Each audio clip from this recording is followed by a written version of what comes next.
Lep pozdrav vsem skupaj. Zopet bomo slišali eno zgodbo iz Svetega pisma in začnimo to poslušanje najprej z znamenjem križa in z molitvijo. V imenu Očeta in Sina in Svetega Duha. Amen. Moj Bog, žal mi je, da sem grešil in žalil Tebe, ki si moj najboljši oče.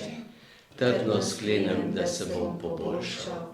Pomagaj mi s svojo milostjo. Amen. In zdaj prosimo še nebeškega Očeta, da nam on odpre srce in podari Svetega Duha, da bomo to Božjo besedo, ki jo bomo slišali, tudi razumeli. Oče naš, ki si v nebesih, posvečeno bodi Tvoje ime, pridi k nam Tvoje kraljestvo, zgodi se Tvoja volja, kakor v nebesih, tako na zemlji. Daj nam danes naš vsakdanji kruh in odpusti nam naše dolge, kakor tudi mi odpuščamo svojim dolžnikom, in ne vpelji nas v skušnjavo, temveč reši nas hudega. Zdrava Marija, milosti polna, Gospod je s teboj, blagoslovljena si med ženami in blagoslovljen je sad tvojega telesa, Jezus. Sveta Marija, Mati Božja, prosi za nas grešnike, zdaj in ob naši smrtni uri. Amen. Slava Očetu in Sinu in Svetemu Duhu, kakor je bilo v začetku, tako zdaj in vselej in vekomaj. Amen. No, zdaj bomo slišali, kako je evangelist Janez zapisal o srečanju Jezusa s Samarijanko, ženo, ki je prišla zajemati vodo. Žgalo je vroče popoldansko sonce. Jezus je čakal na svoje učence pri studencu blizu Siharja v Samariji. Bil je utrujen in žejen. Studencu se je bližala žena z vrčem vode na glavi. Začudila se je, ko je tam opazila Jezusa. Opoldne navadno ni bilo nikogar na prostem. Mi podaš požirek vode, jo je vprašal Jezus. Zdaj je bila žena res presenečena. Videla je, da je Jezus Jud in Judje niso govorili s Samarijani, sploh pa ne z ženskami. Hočeš reči, da bi sprejel od mene čašo vode, čeprav sem Samarijanka? Ga je vprašala. Le kdo si? Ko bi ti to vedela, je rekel Jezus, bi me prosila za požirek in dal bi ti žive vode. Saj niti vedra nimaš, mu je smeje se odvrnila žena. Kako le misliš zajeti svojo čudovito vodo? Voda, ki jo jaz dajem, se razlikuje od vode pri studencu, je pojasnil Jezus. Če boš pila vodo, ki jo jaz dajem, ne boš nikoli več žejna. Zadovoljila boš svoje najgloblje hrepenenje. Krasno, je bila žena navdušena. Potem mi ne bo treba več vsak dan prihajati k studencu. Pokliči svojega moža, je predlagal Jezus. Nimam ga, ga je ostro zavrnila. Vem, je prijazno rekel Jezus, vse je vedel o tej nesrečni ženi. 5krat si bila poročena in zdaj živiš z možem, s katerim nisi poročena. Žena je ostrmela. Jezus jo pozna.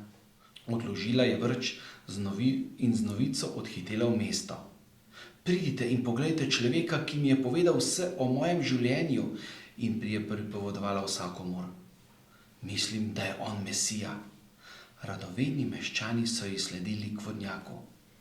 Ostani, prosi, nekaj dni pri nas, so ga povabili. Pripoveduj o veselem sporočilu, ki si ga prinesel. In Jezus je ostal med njimi. Potem, ko so slišali njegovo oznanilo, so rekli ženi, prav si ne imela. Zdaj, ko smo Jezusa sami videli in slišali, smo prepričani, da je on Mesija. Njega je Bog poslal, da reši svet. Tako, slišali smo, kako se je Jezus ustavil v Samariji. To je dežela, ki je med Galilejo in med Judejo. In ljudje tam se imenujejo Samarijani. Kdo so ti Samarijani, s katerimi Judje ne govorijo?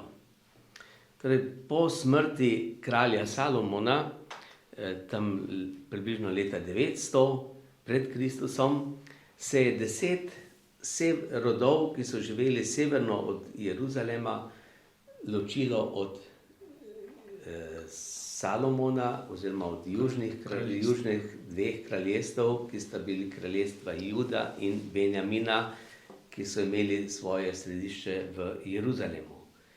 Teh 10 rodov so pa si naredili svoje svetišče na gori Garizim v Samariji in so tam častili Boga, ampak tam ti ljudje so se začeli mešati, poročati z pogani in zato so začeli graditi tudi svetišča poganskim bogovom in oltarje.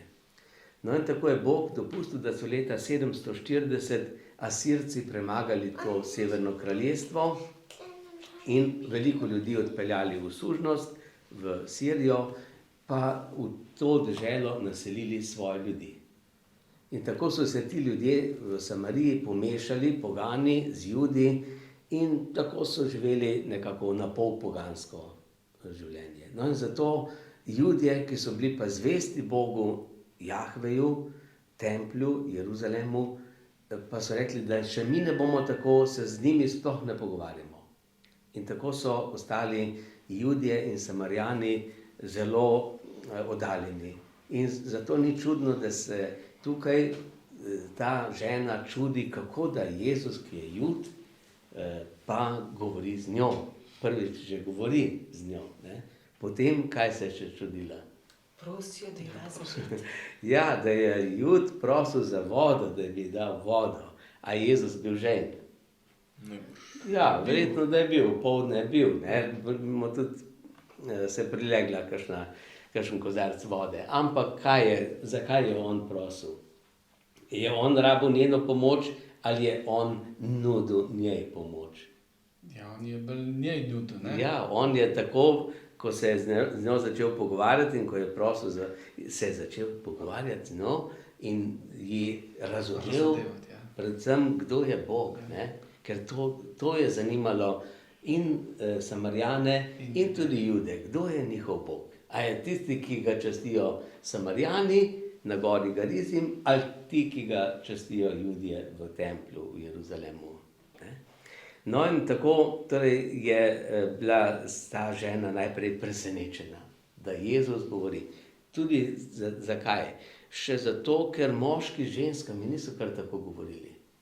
To je moral biti zelo velik razlog, da je moški nagovoril žensko v tistem času. To so bile take navade in predpisi in zato se je dvakrat ta žena čudila. In še potem, ko sta se pogovarjala o vodi, Jezus ji pove, da ima on drugačno vodo. V kakšni vodi je govoril? O živi vodi. Živa voda. In kaj je to živa voda?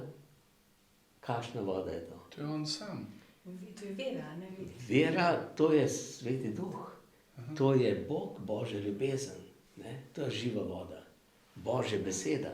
Ne?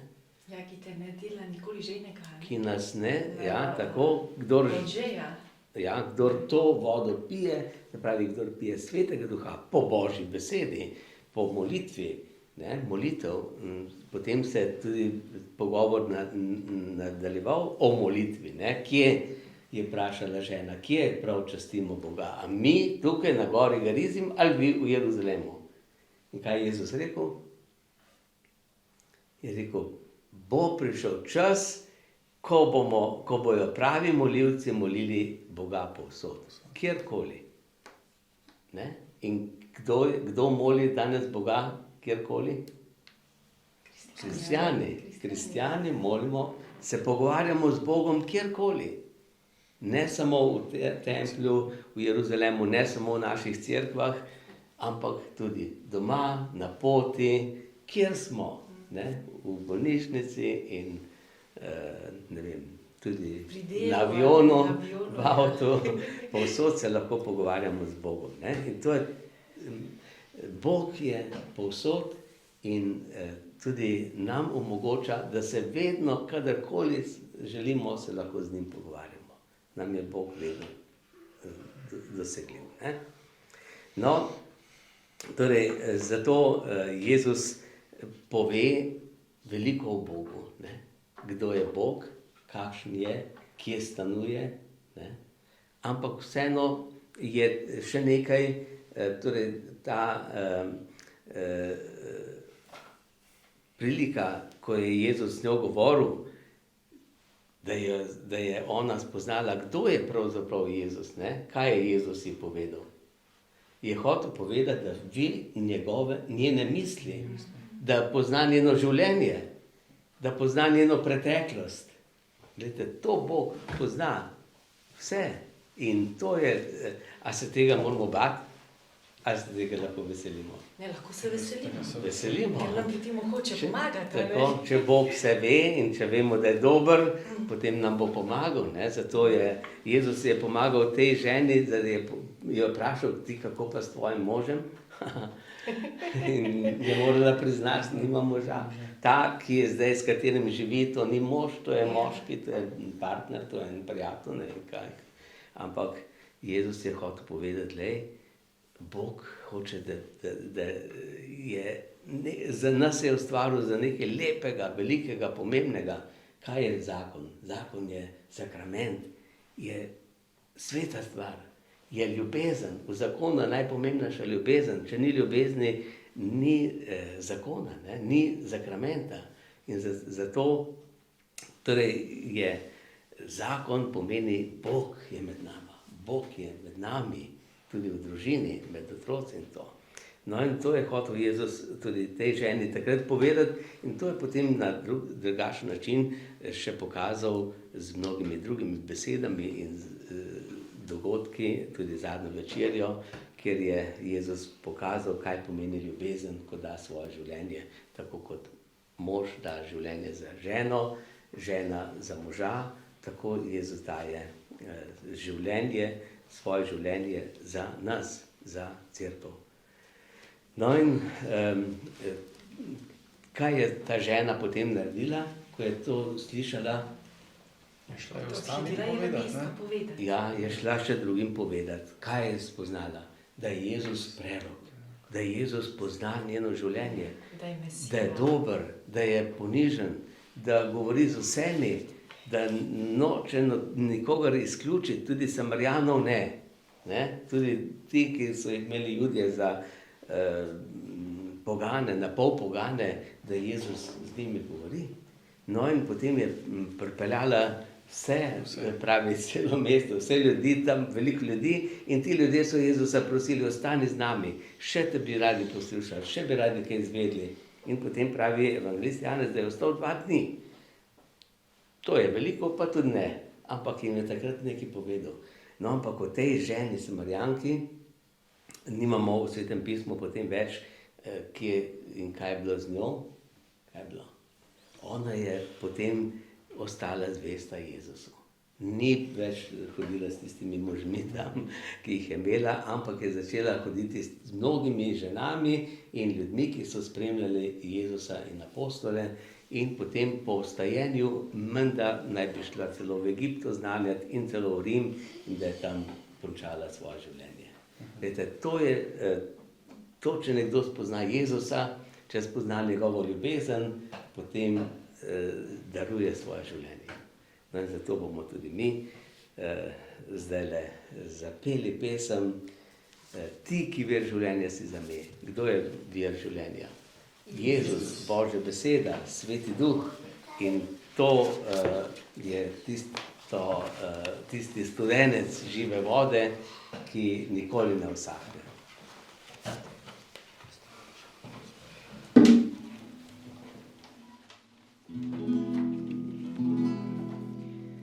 Ti, ki vir življenja si za me,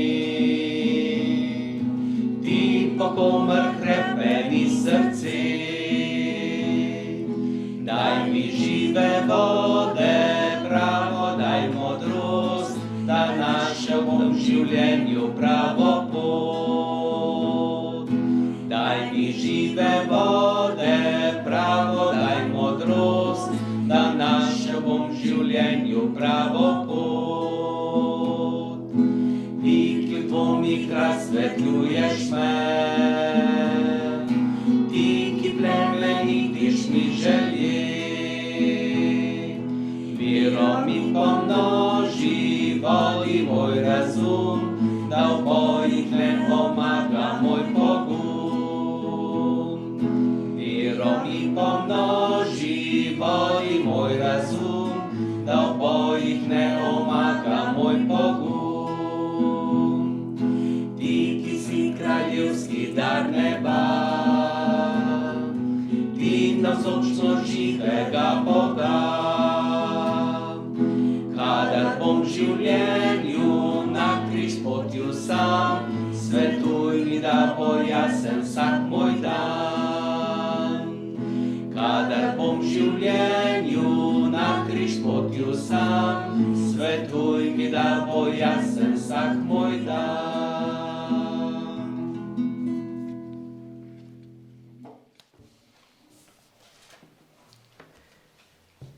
Sveti angel, varuh moj, bodi vedno ti z menoj, stoj mi noč in dan na strani, vsega hudega me brani. Prav prisrčno prosim te, varuj me in vodi me. Amen. Gospod z vami In s tvojim duhom. naj vas spremlja in varuje vsemogočni Bog, Oče, Sin in Sveti Duh. Amen.